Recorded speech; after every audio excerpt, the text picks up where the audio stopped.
Can you hear me? Ring, ring, ring. Can ring, you ring. hear me? Mike. Check. Can you hear me? Check. Number nine? Am I too young? Am I too stupid? Which one is it? Well, I don't think it's too stupid. You are pretty legendary. I am. It's true. Good afternoon, everyone, and welcome to the Toronto. Oh, look at what just happened there. Good afternoon, everyone, and welcome to the Canadian Real Estate Show. My name is Darryl, and I'm a real estate developer. My name's TK. I'm a realtor. We got another great show for you guys today. And just before we get started, if you get anything from this podcast, all right, anything at all, even just, a headache, please help us by subscribing to our show. Smash that like button and ring the bell for updates. I promise when you ring that bell, you will find out more about real estate than any other bell that has ever been run. If you are listening to us on a podcast network, leave us a review. Check out my Instagram at Armbar Broker. And Darryl, where can they find you? You can check out my Twitter at Frankfurt Report. All right, TK.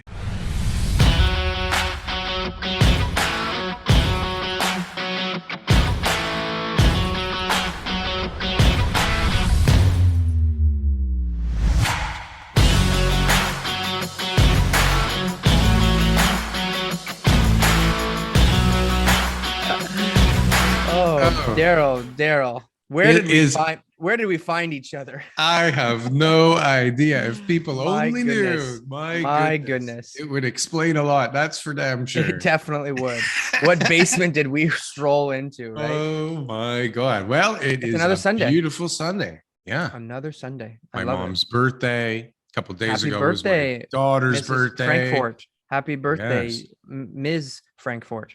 Yes. 19th birthday, hitting the town, hitting the bottle. Wow. Lots of fun. My little baby. Careful.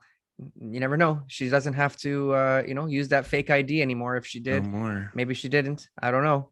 It's But good. either way, Yeah. we got another show. We got this cool show. One thing that I noticed is that not a lot of people, all right, not a lot of people are ringing the bell, Darryl. Okay.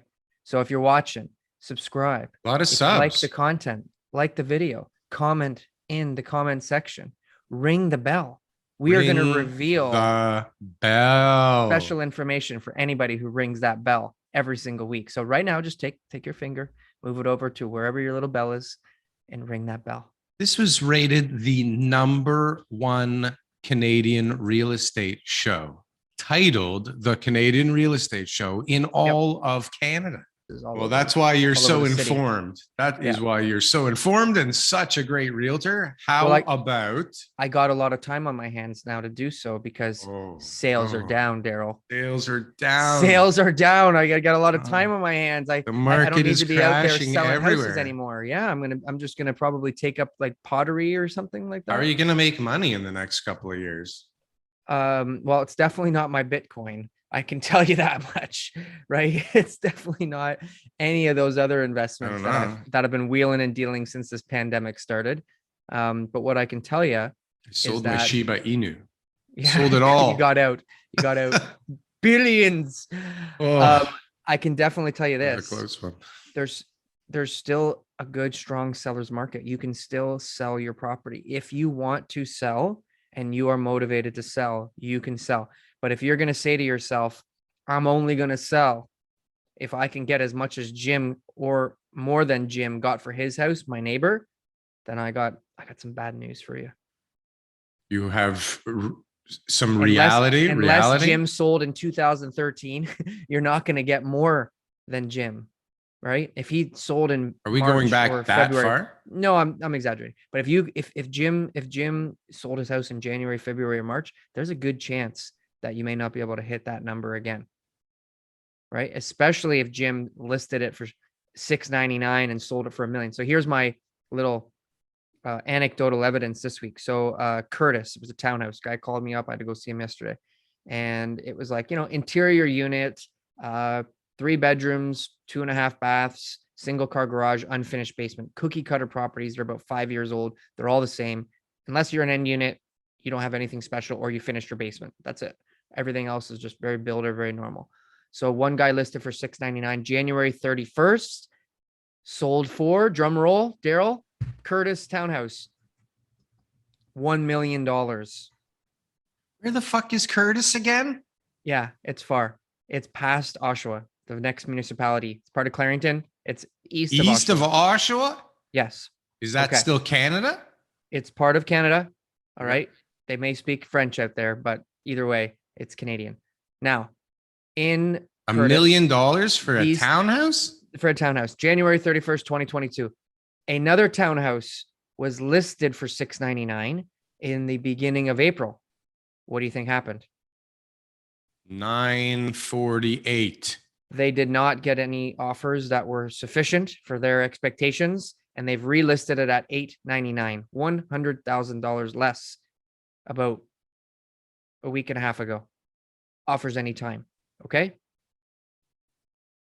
April 17th, another townhouse gets listed for $699, and they say, we understand the market conditions have changed. $699 now? Same price, $699. This has been the listing price strategy in this townhouse complex for the last 6 months. There's a bunch of sales.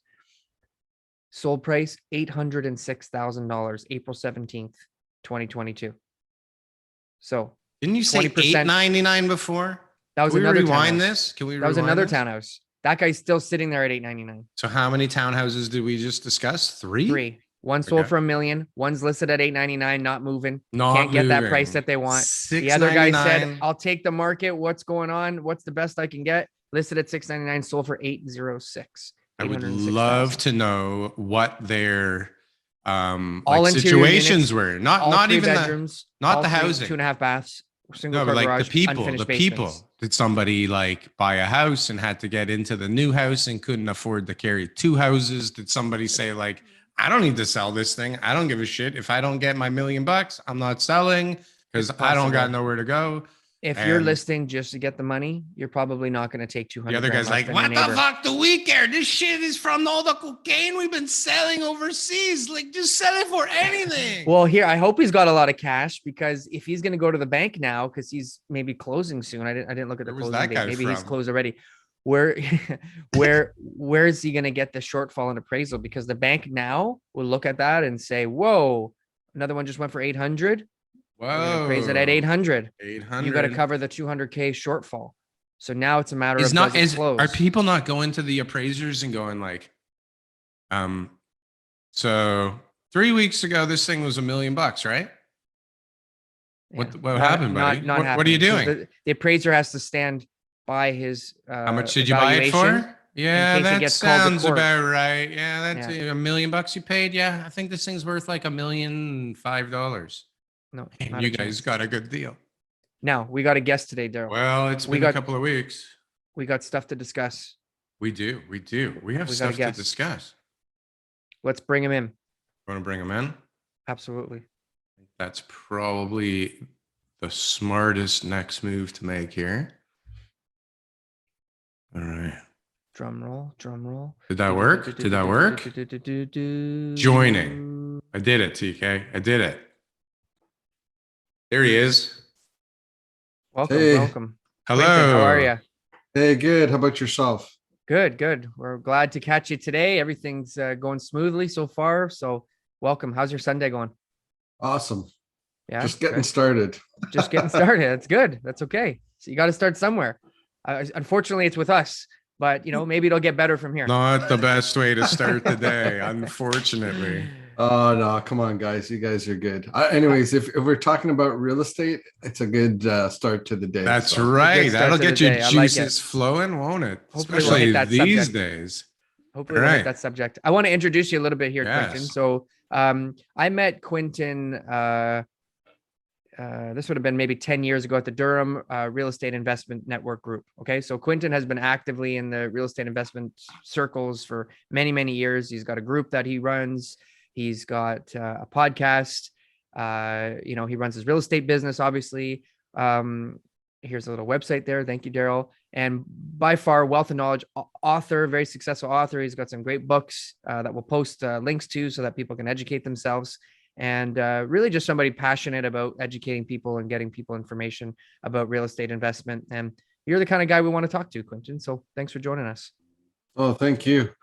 Yeah, I've written a couple books for sure. Actually, one of them isn't on there. It's the Scaling Up Toolbox book. I don't make that available publicly, but the other five books are available on Amazon. So Who's that book for? Who's the secret book for? that book is for members, and it really discusses how I do a lot of my money raising. Like I've raised quite a bit from accredited investors over the last few years. I own about 98 million in real estate assets in Ontario and another couple million in the US.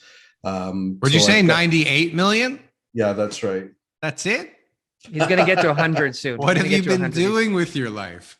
Yeah, it's been 98 good. million. Wow. Yeah, so I own You from. couldn't have done like 2 million more before the show started, or lied about it, or like honestly. No, I'm too honest to lie about stuff. So You'll get there. Something Let's start tells me this. Let's start soon. this again. 100 Yeah. million in real estate. This guy's a champ. No, June 2000. Well, this year we're closing on a 94 unit building, so that'll bring us to just over. That's a $17 million asset, so that'll bring us up to a million 15. And I've got another couple build, a 16 unit and a 20 unit closing in August, so that's another 10 million there. So should be good. My goal this year is 50 million in assets to close on, and so I'll be at about 35 million with the assets that we have under contract right now for closing. And as long as I continue to do what I'm doing, I should be on track to get that 50 million this year. Well, look at that. So 98 million till now, and then he's going to add another 50% this year. This is the goal. This is not like this is a very, very, very exponential growth factor here. That's amazing. Yeah, it's worked out well. I mean, I guess when you figure it out. Yeah, and really it's about finding the right products and then carrying out the business plan, and I've been doing it for so long. I've been working with partners since like 2009. And so I've got a great track record, and so that really helps when it comes to this. I've done full cycle on a lot of projects, and so it's been a lot of fun. 2009. So hold on a sec. So 13 years it took you to accumulate $98 million worth of real estate? I would say 2008, really. My first project was in 2004, but it took me about 5 years or 4 years before I started to actually get into more stuff. I did like a pre-con house, and it took a while for me to get comfortable. And then 2008, I started to scale. I was buying 4 or 5 properties a year, really in the 1 to 4 unit properties. And then I quit my job. I was a teacher, public school teacher for a long time. I have a you could be prime minister. Apparently, I wasn't a drama teacher, so I couldn't. Oh, okay. Sorry, forget Cabinet minister then. Yeah. I was going to get into administration, but in 2014 I left, and I've been a full-time entrepreneur, real estate entrepreneur ever since, and just continued to scale my portfolio and grow. And I really enjoy what I'm doing now, and I just want to continue to do it as long as the numbers make sense, and everything makes sense about it. We have a great portfolio, very active investor. I've written 6 books, so I've done a few things. I've been around the corner a couple times, and I like the topics that you talk about, with regards to kind of bigger picture, macro and microeconomic stuff. So I'm happy to discuss whatever you guys want to get into. I've heard it and done it, so we love it. We love it. And I just kind of want to highlight something quick before we get into stuff, just a little bit more about Quentin, right? Is everybody's got this picture in their head, this sort of limiting factor. Like, in order for me to take on these big assets, these large portfolios, these, 94 unit build, whatever it is, they think, oh, I gotta be, institutional investor. I gotta have, some sort of, connection or have some sort of generational wealth behind me. You started out with, like you said, under 4 unit residential properties, buying them up, duplexes, triplexes, 0 properties, exactly. Built it up slowly, gained the knowledge, gained the experience, built up your reputation, built up your real estate investment business, gained the trust of accredited investors. And I've just watched you now scale up. Only in the last couple of years that I know about, you've really just been scaling up huge, just the size of these assets that you're buying now the highest level from, you know, the real estate investment residential side. And that's something that I think anybody who's listening right now should understand, that if you're a real estate investor and these are your goals, one, buy some of Quentin's books to find out how he did it, but two, be persistent, you know, stay in the game, learn more, educate yourself, get to the point where you're you know, your asset is your knowledge and your experience, and you'll have no problems attracting the money, right? Yeah, absolutely. You know, you could take everything away from me and start me again somewhere else, and I could rebuild the same thing, probably faster and better than I did the last time, because I've got the knowledge to be able to do that, and you can't take that away from me. My goal with the books is to pass on as much of the knowledge as I can to my kids. Actually, it was I would love to say it was because for anything else, but right now, like my oldest is kind of interested, and my youngest is more interested in crypto stuff. So you know, they're not interested in it, but you know, I don't have any pretenses to, like, I don't know when I'm going to die. So, but I would love to, like, if one day they say, hey, you know, I'm really interested in this real estate stuff. Oh, my dad's got these books. Maybe I can pick it up and hear his voice again. Right. And so to me, that's a lot of why I've done that, to be able to have other people pick it up, but particularly my kids. Right. I want them to be able to see, yeah, this is how he did it. I can do it too. Or I can take what he's built and then continue to grow it, instead of, you know, buy Ferraris and stuff like that. Maybe you can still buy Ferraris, but then, you know, with other people's money, you know, yeah, with cash flow, right? So yeah, they don't want a Ferrari, they want a Tesla. No, the youngest one wants a Ferrari. The oldest one, he doesn't care. He could have like a Honda Civic that barely moves, and as long as it gets them from A to B, he'd be fine. So one thing that I think everyone's talking about right now is interest rates. Interest rates are going up. How does that affect a real estate investor? And compare that to how that would affect the end user buyer out there. Yeah, it's a little challenging for sure, because nobody can predict, although we would love to say that we can predict the direction of how things go. We don't know what the future is going to hold. What I often ask investors to do is stress test their portfolio, so they can go and take a look at, you know, what they're buying and what they already have, and look at the 10-year rate and plug the 10-year rate into their calculations. The 10-year, because we in Canada, we have a 10-year rate. So we can look at that as a way to be able to hedge against any changes, but be able to figure out, okay, in an investment scenario, what would that look like? And will this property still make sense in that time frame? From the residential end user perspective, it is going to be a challenge, because I still believe that although you may have interest rates going up, there's still a lot of pressure on housing supply and demand. And I think that we are going to see a push up of prices over time. I don't think you can print the amount of money that we've done in the last 2 years and expect anything different. I mean, we've taken the money supply in Canada, the total money supply ever existed in Canada, and increased it 40%. I don't think you can expect, that's the total money supply ever created, has been increased 40%. Now, you can try to destroy some of that money supply with quantitative tightening, but with the quantitative easing that we've done over the last 2 years, really all we're going to see is increases in asset prices. And I'm not just talking about, and then on top of that, you have supply chain issues, all of this stuff. So yes, you can increase interest rates, but unless you're kind of like attacking the symptom, but not attacking the actual illness, like what the problem is, right? Mm-hmm. And those high interest rates, or trying to push up the interest rate, is trying to quell something that's not there. So like in the past, when you were trying to push up interest rates, it's because the GDP was out of control, right? Like we don't have that. And we also have a very high savings rate, the highest we've ever seen. I can't remember, I saw a stat recently, like in 20 years. So we have this high savings rate. So that means that we can pay for higher interest rates up to a point. right? And then we also have, you know, a GDP that isn't there. We're not seeing the same sort of growth that we've seen in the past. So what ends up happening, like, is that you start to push up interest rates, people stop borrowing, and then the economy slows down. You know, we've seen in the past, and I don't think people understand that we've moved from like a money-based economy to a credit-based economy, right?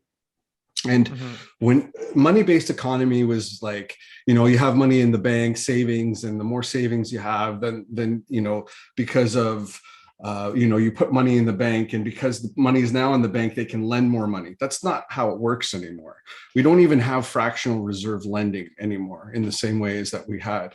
Now what we have is a lot of money that's put into the banks to be able to allow them to grow, right? That growth comes back into the economy with the banks lending, and then through that lending, that's how we see, especially how much of our GDP now comes from the real estate industry as opposed to manufacturing. I think what we're going to see is a slowdown in the economy. We're going to see a recession come on, and when you see a recession come on, that's when we'll see what the actual government does. Because as soon as we start to hear those, you know, like two quarters of negative growth, Contracting growth, right? yeah. And then all of a sudden now we're going to be in a decision. Well, maybe we went too hard in one direction, and we have to bring it what do back they do again. when the economy slows down with interest rates? Bring them Right? down again, right? Yeah. So yeah, I think that's the real challenge that we have here. We've got so much growth of credit in the system, and it has to go somewhere. And unfortunately, incomes do not keep up with that growth unless incomes doubled in that same two-year period, which they haven't. We're going to see more disparity between the income of different people and those who are asset owners versus non-asset owners. So, and it's a scary thing, because when you start to see that disparaging get bigger and bigger, that's when you see like different things happen in like amongst peoples, right? Yeah, That's things where we've never seen in Canada before, right? And I think that's what the scary part is everybody right now keeps playing the same song and dance. They said with the pandemic, they were like Spanish flu, and now with, you know, the way that the economy is going, you know, they talk about, you know, past, you know, inflationary periods, or, you know, post-war stuff, different times where, or the 1990 market crash. Nothing is the same. We're in a whole new universe right now. There is nothing that anybody can actually pull data from history and say, like, this is how this is going to play out. But they keep trying to tie it back in, right? They keep trying to say, well, because it happened this way before, this is what's going to happen again. And interest rates are going to go up like the 1980s. And I remember when my parents, no way. No, yeah, Not a you're chance. right. No, right? it's way too fragile. Look, they didn't even raise the first quarter point before it was already unraveling, right? I mean, the market was already slowing before they had done anything.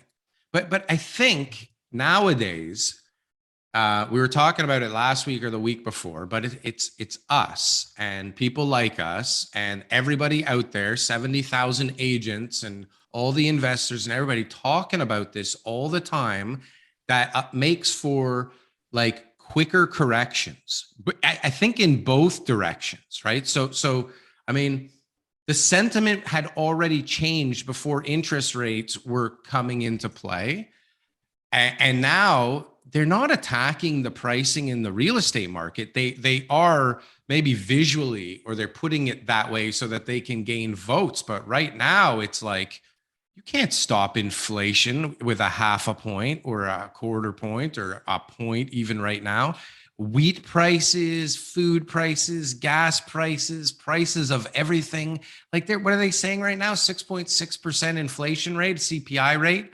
Like, tell me, okay, for something to be 6.6%, you need like a bunch of stuff more than 6.6 and some stuff under 6.6. Is there anything that hasn't gone up at least 6.6%, at least 12.6%? Like, what the fuck is 6.6%? So they're fighting something with these, like, we think in the real estate market, a half a point, holy shit, that's going to fuck up the whole market for us right now, but it won't have the effect necessary on inflation. So they're like stuck here trying to not destroy the economy while the economy is just going to keep running away. What are these guys going to do? Yeah, and you got to look at the like a couple of different things too, like the producer prices and the producer price index, and also like some of the commodities that we use that's kind of a base commodity. So for example, you look at like 2x4s and you look at wood prices, and wood prices, you know, back before was $250, and now a 2x4 is what, closer to $9. Like, and so it's come off 35% from the high, right? Yeah, exactly. And so like those are the sort of things that you want to look at if you want to see where inflation is going. The other thing is that we have many supply chain issues, right? Not only do we have products not coming in, we have really a few, you know, major distributors in, you know, China who control the amount of flow of containers that come in and come out, and it's almost like they have a little mini monopoly there of who's coming in and out. They can control that and control the cost of that shipping. So it's very interesting, and I don't think people kind of talk about that piece, but it's also like, you know, you order a fridge, okay, and you order a fridge in, you know, today. When do you think you're going to get that fridge? Could be the middle of next year. Yeah. Could be not, yeah, middle of next year. Better start buying your Christmas presents now, see, guys. See, and that's not necessarily, you know, can be fixed by higher interest rates. It can't. But what happens in that situation is I have money, right? So you know, that fridge costs $1,000, but I go to a guy who works in the store and says, listen, if you can get me that fridge today, I'll give you $1,500 for that fridge, right? Because I know I can do that. I know I can do that, and they'll move mountains to be able to figure out like where they can pull that fridge in, who they can delay, and you can take their fridge. I'm sorry, Mrs. Smith. There was a problem with your delivery. We opened up and inspected it for you because we'd give great customer service, and there's a scratch on your fridge. We're gonna have to order you another one. It's gonna be another 8 months. and they say there's no room. They say, sorry, we don't have room on the shipment, which means someone was willing. I talked to someone in the trucking industry. It means someone was willing to pay more for your spot. It fell off the truck. Yeah. Exactly. And see, and this is where we end up. And then somebody knows that they're going to be able to pay more, and so the price goes up as well, right? So there's other ways that kind of comes through when we're doing things. And on that note, though, Quentin, just to sort of tie in this point here, so wouldn't that be a transitory form of inflation then? Like, this is what Benjamin Tall's going on about, right? He's saying about 65% of the inflation that we're seeing right now is still that transitory supply chain stuff where, you know, a 50% increase in refrigerators because one guy can pay more than the next because there's some sort of distribution issue down in, you know, wherever. That to me doesn't seem like that's going to last forever. And eventually they're going to be able to get a truckload of fridges and everyone's going to say $1,500 for a fridge. I don't think so. Right? I want $1,000 fridge like it was advertised when I bought it a couple of years ago. Right? So is that going to have a huge impact on that CPI when a lot of this stuff gets resolved, or suppliers and manufacturers and retailers all just going to take advantage and keep the prices just like the wood companies have done, the lumber mills have done, right? Why is that lumber price still so inflated, right? Because they can't make enough of it still. They can't keep up. They can't keep the lumber yards full. Yeah, and you know what happens is you get like a train load of lumber in, but it doesn't have 2x4 studs on it, so you have to back order the material to make the walls, and like it's a spiraling effect. It's like, or the lumber yard's so smart, they're like, you know what, the price of 2x4s is so high, we're just not buying them, right? We'll wait a bit until the price comes off. That's what I mean. That's right. And it slows down everything, and guess what that does to the price of a house? Right? It might bring down the price of lumber temporarily, but the price of the house goes up while everybody's waiting for supply. Yeah, we see like in projects sometimes that nobody can find like a PEX 40, like a 90-degree elbow all of a sudden. Like you go to a whole bunch and nobody has. So Do it in What is- copper. Go, go, go. That one piece. Yeah, I know. Plumbing fixtures, especially. That was a big copper prices and stuff like that too. So electrical equipment and fixtures too. When we bought our fridge, we went into the store and we were like, what do you have that is this width and this finish, and we can take it today? And we had like 3 choices.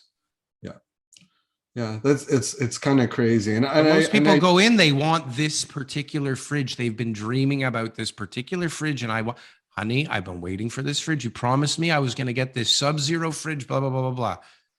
You got to wait 24 months. Yeah, it'll take a long time for sure. I don't think that prices are going to come down afterwards as well. I don't see that as something that anybody would do. Have you seen that current map of all the boats waiting to be loaded in China right now? Have you seen that thing? It's like dots everywhere, like hundreds and hundreds of boats waiting to be loaded because they've shut down the entire like province, right? It's like 400 million people COVID, in China. Yeah, it's all because of COVID now, like right now. So like it technically is a transitory inflation, but it's like today it's not a transitory thing. Like the chains are too fucked up and too fragile. So are they gonna like start making everything locally again? Or are we gonna wait like 2 more years for this to clean itself up? Imagine what prices are if it takes another 2 years to clean up the supply chain. Like I have a buddy, I talk to him, he's a partner of mine.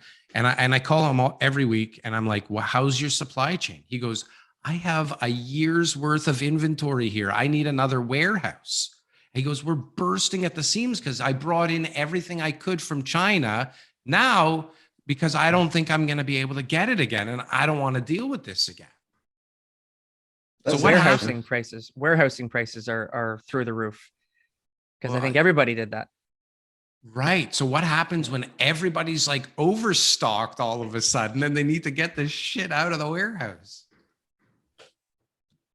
Maybe that'll affect prices. I don't know. I just don't think that we have enough of we have those 3 fridges, but I don't think we have enough of all the other fridges. So the amount of choice that people will have is going to be going down. Right. And a lot of North Americans have a lot more choice than most people around the world. I don't think people understand that or realize it. But, usually if you go to a store in another country, you don't often see, 20 different types of chips, right? You may see like 2 or 3, right? Yeah. So I think perhaps one of the things that may go to the sidelines is the number of choices that we have on the different products that are available. Like Frito-Lay's at Loblaws. Right? Yeah. Right? There's different. What do you mean I little... can't get Lay's chips? What is going on? These are all the things. So I want to hear about all the stuff that Quentin's up to right now. So we had a good new construction real estate broker last week. So he was just talking about pre-construction prices and the cost of construction and land and all that kind of stuff. So when you're looking at multifamily buildings, I mean, 1, there's only so many that exist. Yeah. 2, the ones that would be constructed today are going to be 2022 construction prices. Yeah. Right. How does that factor into your guys' decisions when you look at, the upside in, commercial multifamily buildings? I'm always purchasing below construction cost when it comes to any of the assets that I'm purchasing right now. And it's something that people don't talk about, but it's not the number one reason for me to be able to purchase something. I'm really looking at the asset, the cap rate and my interest rate. And I want to see a spread between the interest rate that I'm purchasing at the cap rate that I'm able to get on a particular asset. So that makes a big difference into what I purchase and when I purchase it. The challenge, of course, is being able to find that, particularly like I've never bought an apartment building off of the MLS. So it's all been through relationships and different ways that I've gone about purchasing buildings, sometimes referrals from different people, just broker relationships, things like that. that's how I've purchased all the buildings that we've been able to purchase. So I don't often get into a bidding match when it comes to different sorts of assets sometimes, but not often.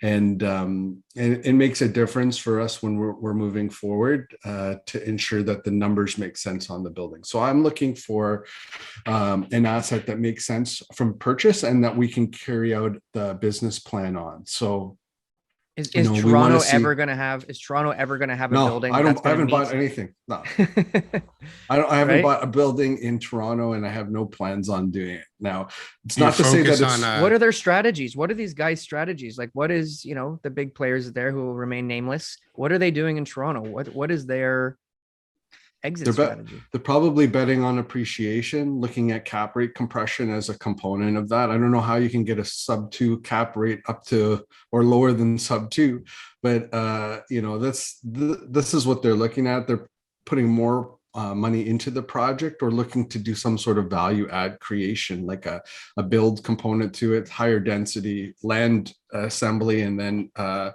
creation of something that's different. That makes more sense in Toronto. But you also have to have the patience and time to be able to do it, because working through the Toronto red tape could take you years. I've had friends who have like a townhouse complex with land on the side. They were working to build a large rental unit building on the land at the side. They spent $500,000 in 3 years going through the process, and they just threw their hands up and said, "I'm not doing this anymore," because the Toronto process was so cumbersome. And they wanted so many changes that it made no more sense to do that building anymore. So if you're going to be in that space, you really need to understand the dynamics of how to work with the city to make it happen, and have very big pockets to do it. That's why you often see bigger developers, right, in that space. But if you're doing land and then taking it and making it much higher density, then something like that makes sense in Toronto. But buying an existing building at a 2 cap is where you put money to keep it safe. So I would say you're probably looking at overseas money that want to keep their dollars safe in a So they country expect that's lower safe. returns. Yeah. right? Well, let me ask you, how much do you get in the bank? Less than what those guys are getting Minus. from investing with these multifamilies negative in rate, Toronto. yeah. There you go. See, Yeah, yeah. so that's the difference, right? So if you're looking at safety versus growth, then that's a different way of looking at it. There's growth there, but it's growth more than a bank account, but it's also something different. So everything that you do in real estate, you do it for whatever end goals you have. My goals in my asset class, where I'm doing repositioning of existing buildings, is to take the building value from where it is now to a higher building value, so that I can refinance the asset and then pay back my investors their initial investment, but then continue to own the asset and then refinance it again sometime in the future. And I've been able to do that successfully on buildings since 2015. So I've got the track record to be able to do that.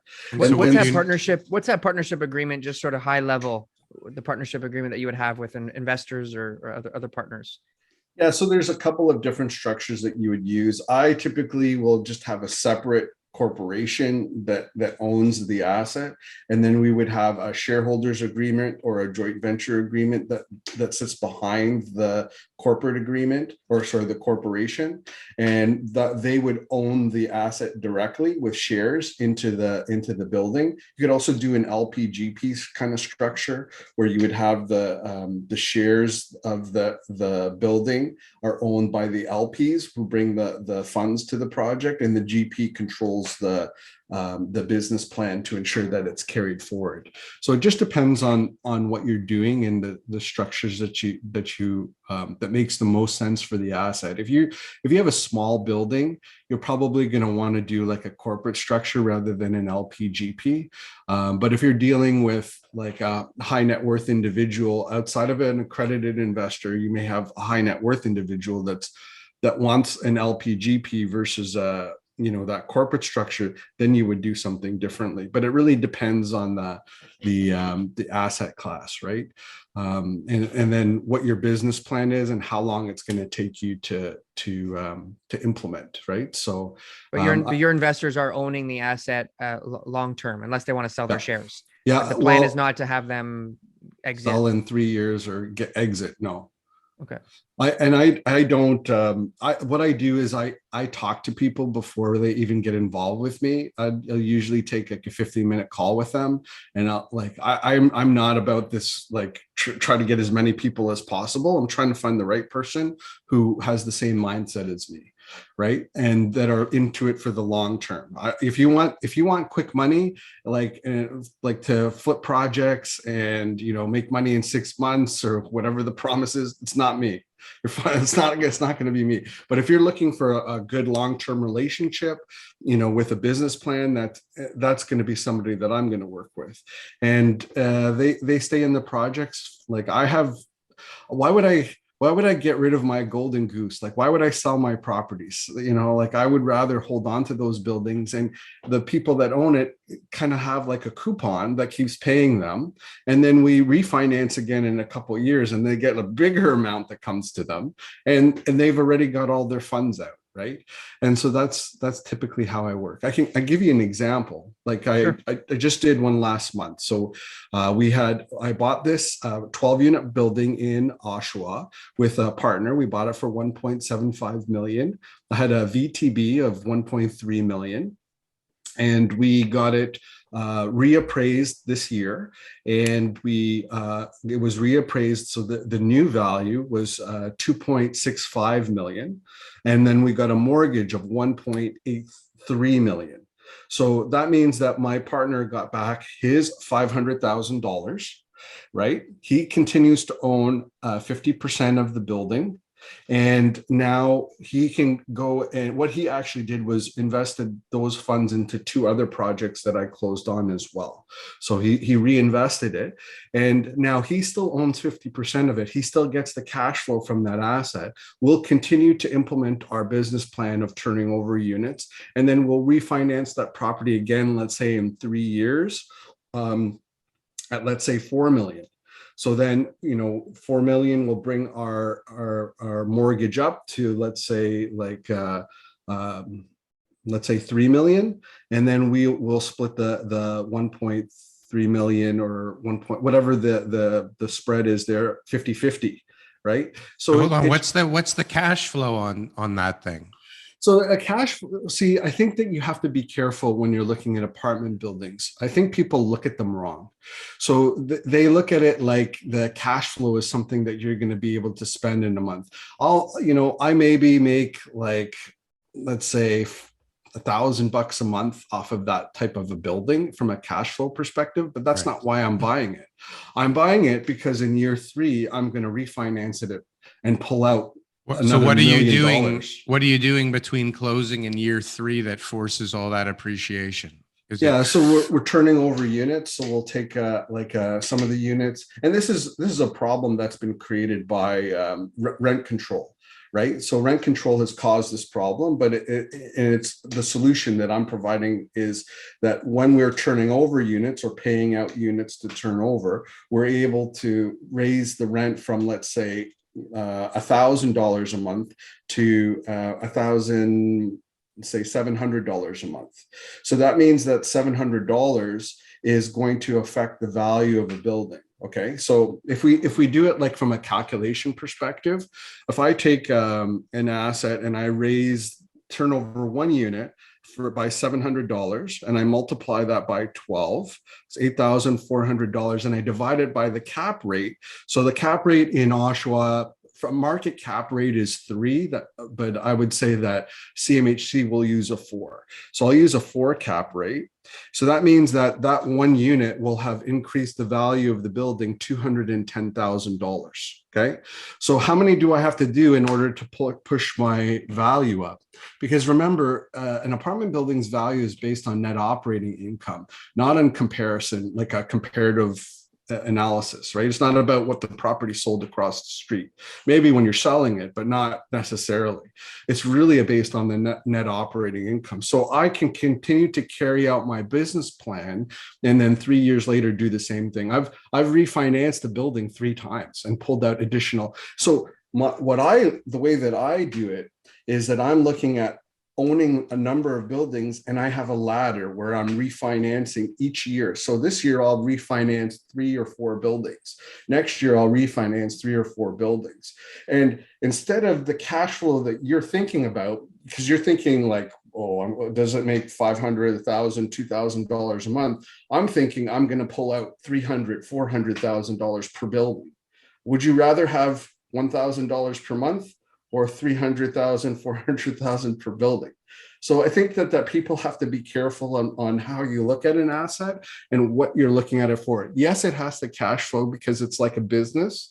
And if your business is losing money every month, it's not really a good business to be in. But as long as the business carries itself, the inherent value of the building is different, or business is different than the cash flow, right? So Toronto condo owners are not running good businesses. Is that what you're saying? Yeah. Yeah.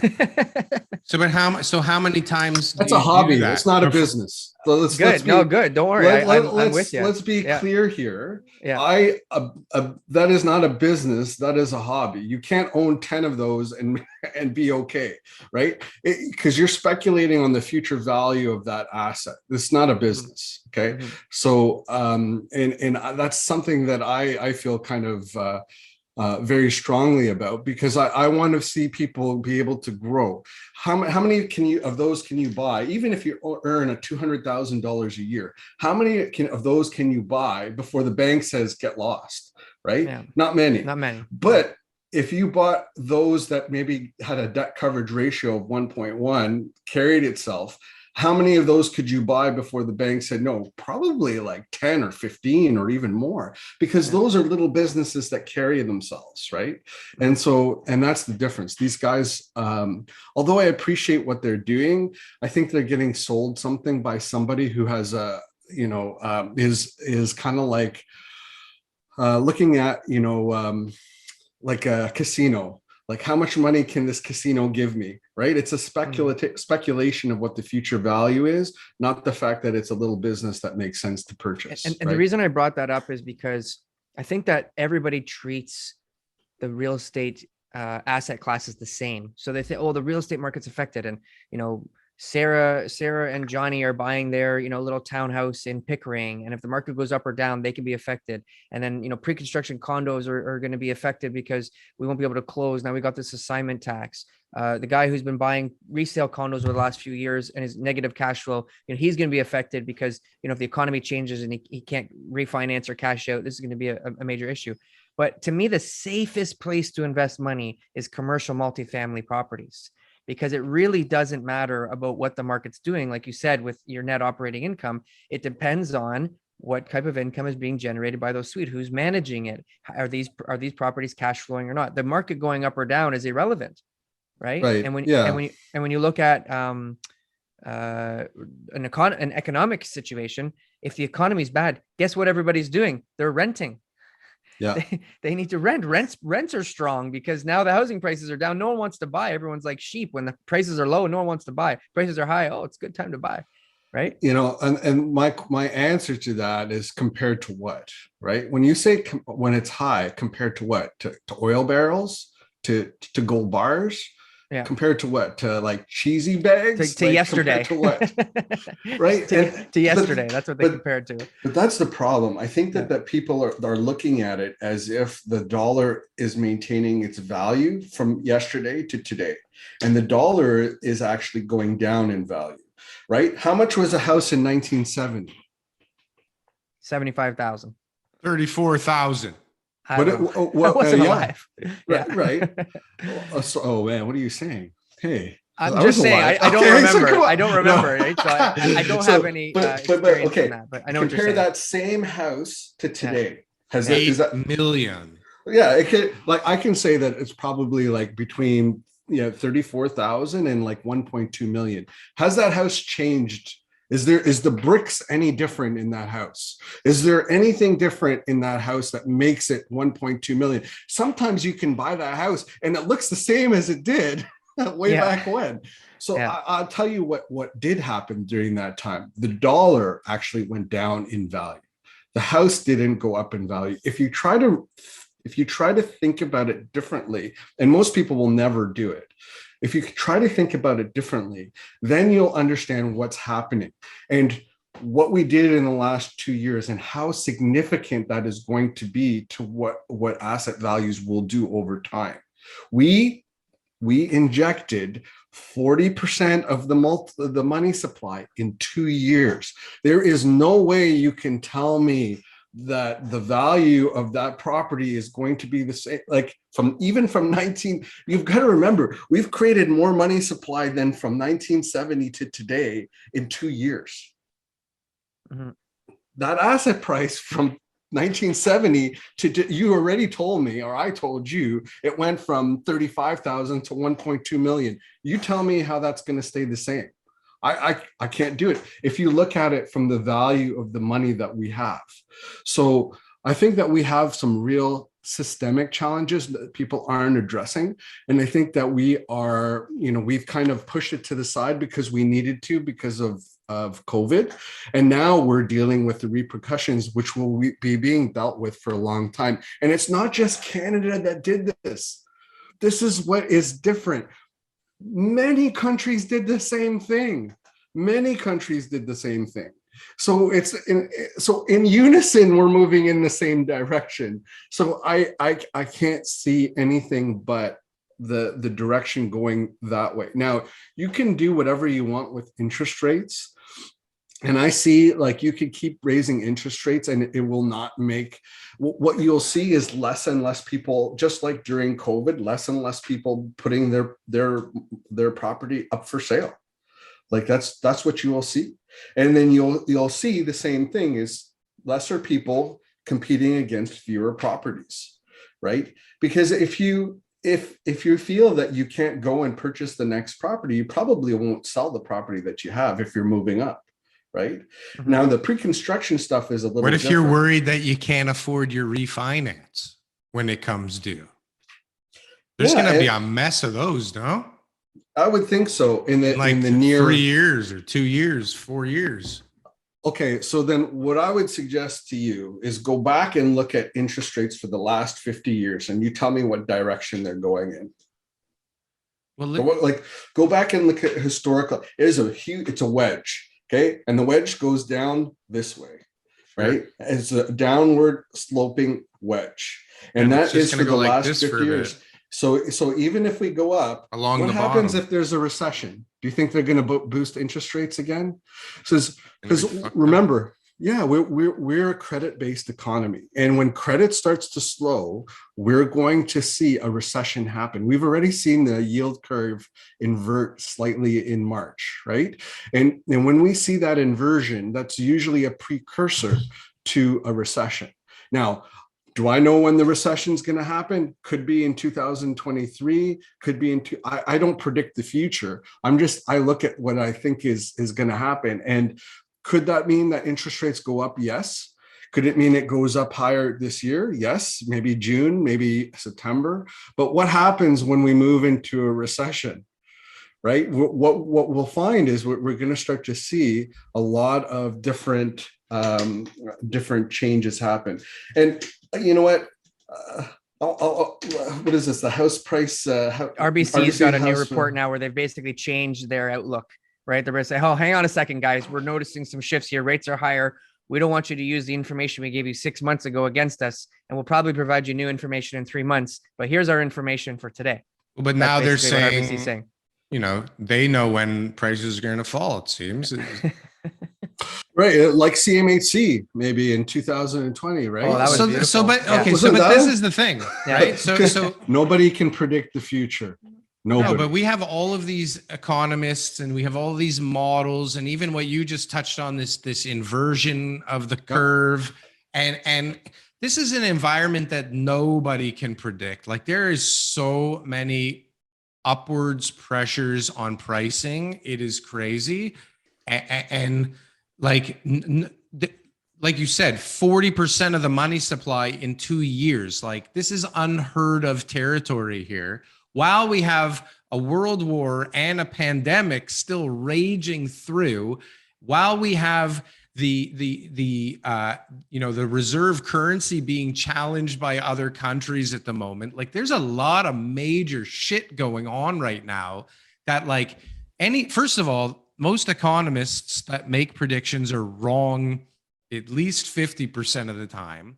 And now they have all this in the mix that nobody has a clue. Plus, on top of all that, all these technologies converging and all these new kind of concepts and construction ideas, like, the world's going to be a very different place in 3, 4, 5 years. And people are making predictions based on, like, archaic models and archaic systems. Like you're saying, money is not the same as it was in the 70s. It was, for sure, it isn't even the same as it was in early 2000s. Yeah, you know what? I'll give you a quick joke here. So an economist says, standing at the side of a lake and says, okay, yeah, you can go out and walk across the lake and you're gonna drown. Or you're not going to drown. You'll be fine. You can walk out, the lake. The average depth is 2 feet. So the guy walks out, average, drowns. You walked in the wrong spot, dummy. but the economist says the average depth is 2 feet. So yeah. Right, there's lies, there's damn lies, and then there's statistics. Yeah.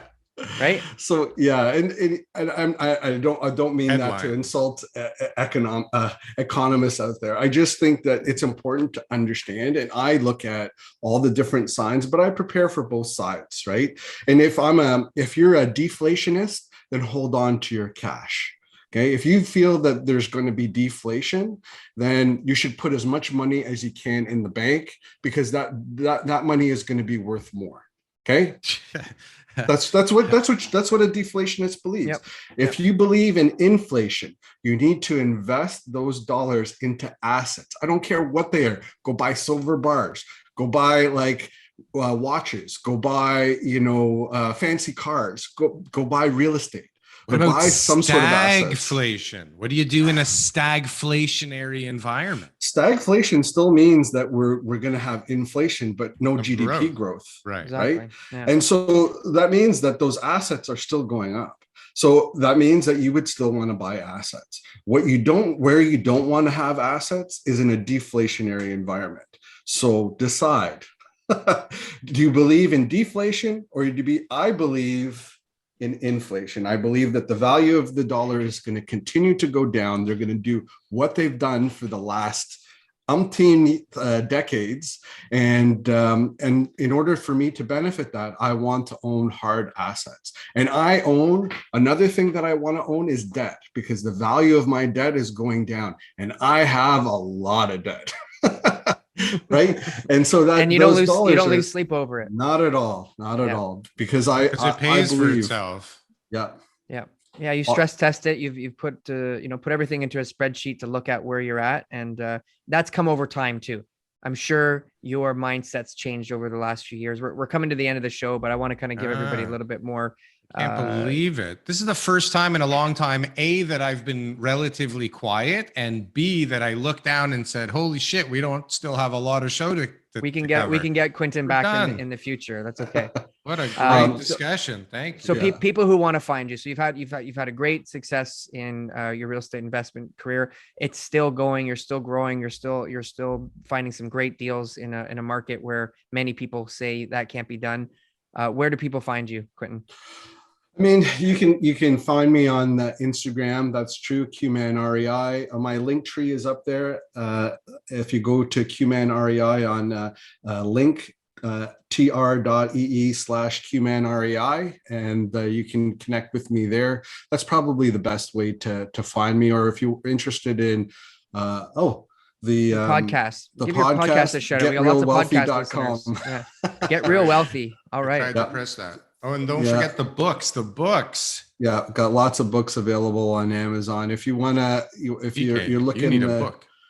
If you're looking for the direction that I've taken, you can, instead of paying me hundreds of dollars, you could just read a book for $30 and you can get my mindset that's already there. Beautiful, beautiful. Beautiful. Thank you so much. We had a great time talking to you. I hope, Quentin, we Great can get you time. back on the show in the future. Get a market update, get update on your progress and all that kind of stuff. And Last we really question appreciate it. though. What will the Bank of Canada raise rates to in June? I think that if we have like a stagflationary kind of position, that they will be forced to not raise rates. Not raise rates. I took that Ooh, stance last controversial. time and I got punched in the schnutz. There you go. I like it. All right, I like it. You take a So- position and you run with it. I Beautiful. like it. I like Brave, it. very brave. That's okay. I See how I it can't do ages. what I do. I People are can't do what I predicting do. people are predicting a Nerves of steel. point. Some of these crazy people out there, a point. Yeah, and they also don't invest in real estate. 97% of the population doesn't, so I don't listen to them. These are people that are renting basement apartments that And are writing hoping articles. and praying and writing articles because they know the real estate market. And on that note, everybody have a wonderful week.